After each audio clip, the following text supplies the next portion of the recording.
என்ன அப்படின்னா என்னை ஒருத்தவங்க கேட்டிருந்தாங்க பர்சனல் சாட்ல, நீ எல்லாமே கரெக்டா தானப்பா பண்ற, அப்புறம் விஷுவல் இம்பேக்ட்னு சொல்லிக்கிற அப்படின்னு சொன்னாங்க. நான் வந்து வீடியோவை நான் கண்டினியூவா எடுக்க போறது கிடையாது, ஸ்டெப் பை ஸ்டெப்பா தான் எடுத்துட்டு இருக்கேன். ஸோ மெதுவா நிதானமா நிறுத்தி தான் சமைக்கிறேன். அப்போது நானே தான் எனக்கு தேவையான எல்லா பொருளையும் ஆர்கனைஸும் பண்ணிக்கிறேன். அப்படிங்கும்போது நான் கரெக்டா தான் பண்ணுவேன். என்ன மற்றவங்க மாதிரி நான் கடகடன்னு எடுத்து போடுறது அந்த மாதிரிலாம் பண்ண மாட்டேன். மெதுவா பண்றதுனால உங்களுக்கு அப்படி தெரியற மாதிரி இருக்கு. இன்னைக்கு நம்ம வீடியோல என்ன சமைக்க போறோம்னா பிரான் தொக்கு தான் செய்ய போறோம். அதுக்கு என்ன தேவையான பொருட்கள் எப்படி செய்யறதுன்னு வாங்க வீடியோல போய் பார்க்கலாம். பிரான் தொக்குக்கு ஃபர்ஸ்ட் நம்ம இறால் 1 கிலோ எடுத்திருக்கோம். நல்லா வாஷ் பண்ணி க்ளீன் பண்ணி எடுத்து வச்சிருக்கோம். நெக்ஸ்ட் வந்து நமக்கு 200 கிராம்ஸ் சின்ன வெங்காயம் நல்லா ஃபைனா சாப் பண்ணி எடுத்து வச்சிருக்கோம். 200 கிராம் தக்காளி நல்லா ஃபைனா சாப் பண்ணி வச்சிருக்கோம். நம்ம 1 சிட்டிகை மஞ்சத்தூள், 2 ஸ்பூன் தனியாத்தூள், 1/2 டீஸ்பூன் மிளகுத்தூள், 1/2 டீஸ்பூன் சீரகத்தூள், 1/2 டீஸ்பூன் சோம்புத்தூள் எடுத்து எல்லாம் ஒன்றா மிக்ஸ் பண்ணி எடுத்து வச்சுருக்கோம்.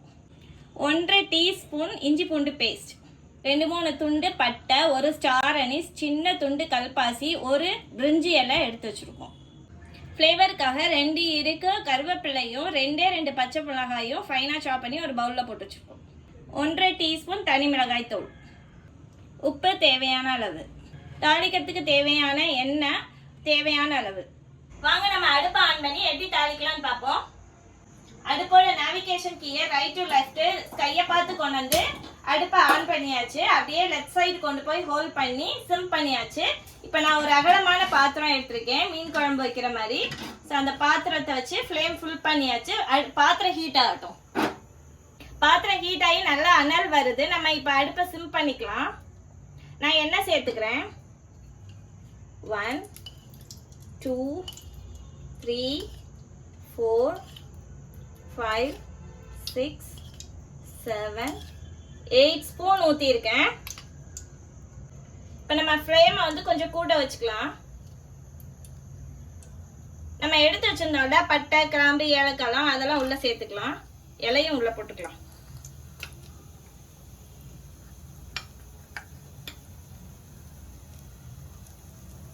லைட்டா பொரிஞ்சிருச்சு.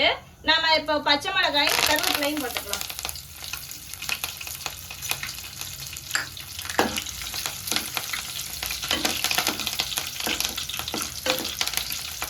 தெரிக்குது, கொஞ்சம் தூரமா நினைக்குங்க. இப்போ நான் சின்ன வெங்காயத்தை உள்ள சேர்த்துக்கிறேன். இது நல்லா வதங்கணும்.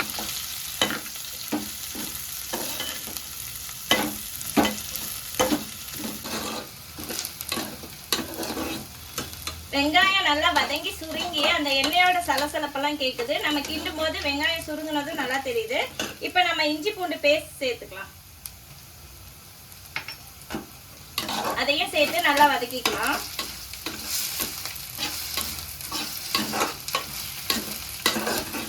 நம்ம மீடியம் ஃப்ளேம்ல வச்சுக்கலாம்.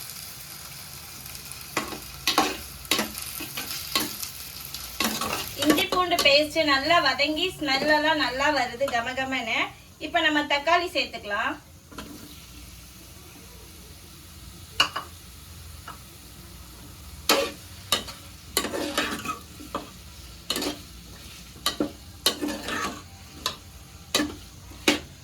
இது நல்லா குழையணும்.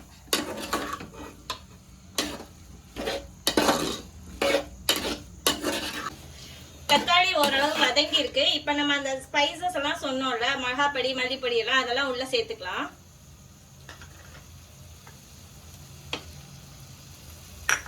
அது கூடவே கொஞ்சம் உப்பும் சேர்த்துக்கிறேன். ஒரு 1/2 டீஸ்பூன் உப்பு சேர்த்தாச்சு.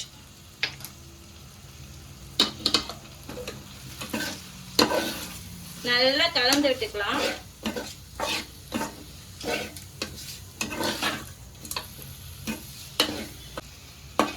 நல்லா கலந்து விட்டாச்சு. இப்ப அந்த தக்காளி ஜூஸோடையும் எண்ணெய் கூடயும் சேர்ந்து நல்லா வேகட்டும். நம்ம கொஞ்ச நேரம் மூடி வச்சிடலாம்.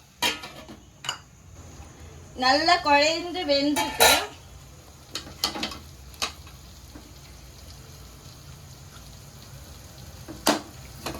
நல்லா குழஞ்சிருச்சு. அந்த எண்ணெயெல்லாம் பிரிய ஆரம்பிக்குது பாருங்க. சவுண்ட்லயே நமக்கு தெரியும்.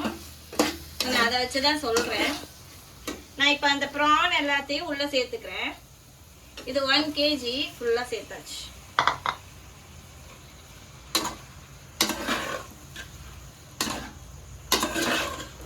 ப்ரான் நமக்கு வந்து ரொம்ப ஓவர் குக் ஆயிடுச்சுன்னா அது வந்துட்டு எப்படி இருக்கும்னா ரப்பர் மாதிரி ஆயிரும். ஸோ அதனால தான் நம்ம லாஸ்டா சேர்க்கிறோம். நல்லா கலந்தாச்சு. இது கூட கொஞ்சம் தண்ணி சேர்த்துக்கிறேன்.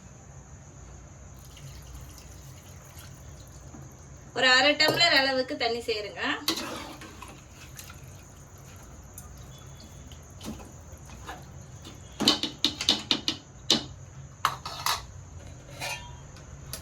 ஒரு 10 மினிட்ஸ் மூடி வச்சு லோ ஃப்ளேம்ல வேகட்டும். 10 மினிட்ஸ் ஆயிடுச்சு. நல்லா கொதிச்சிட்டு இருக்கு. எப்படி இருக்குன்னு ஓபன் பண்ணி பார்க்கலாம். நல்ல கமகமன் வாசம் வருது. நல்ல கிரேவி கன்சிஸ்டன்சி வந்துருச்சு.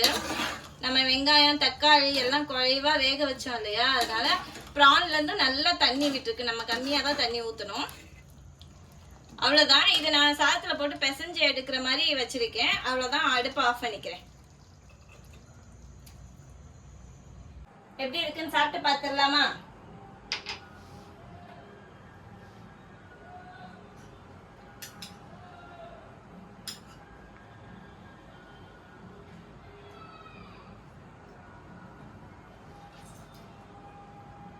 நல்லா ஸ்பைசியா இருக்கு.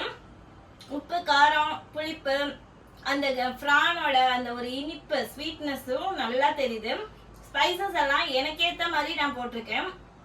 உங்களுக்கு தேவைன்னா கூடவோ குறைச்சோ போட்டுக்கோங்க. நாங்க கொஞ்சம் ஸ்பைசியா தான் சாப்பிடுவோம். இதே மாதிரி நீங்களும் செஞ்சு பார்த்து நல்லா என்ஜாய் பண்ணுங்க. நெக்ஸ்ட் வீடியோல பார்க்கலாம். Tata bye bye.